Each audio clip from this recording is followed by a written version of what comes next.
Toshkent shahrida yangi kvartiralarning narxi 1 kvadrat metr 25 million so'mga yetyapti. Viloyat markazlarida tannarx 8-10 million so'mga chiqib ketgan.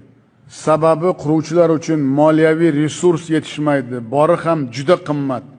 Kreditlarning eng arzoni 20-22% dan berilgan, 28% dan ham berilgan. Oqibatda og'irligi kimga tushyapti? Xalqimizga tushyapti.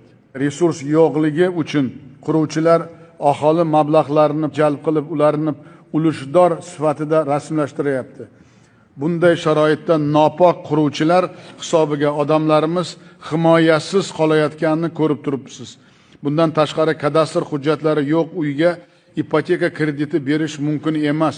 Bu borada ipotekani moliyalashtirish kompaniyasi yondashuvlarini ham o'zgartirish vaqt soat keldi.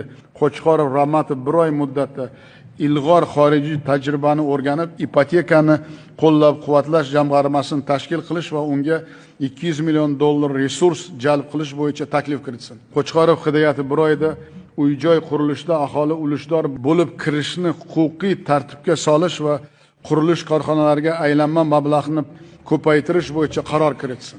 Mana shunda keyin adolat bo'ladi, quruvchi ham bizdan rozi bo'ladi, xalqimiz ham bizdan rozi bo'ladi.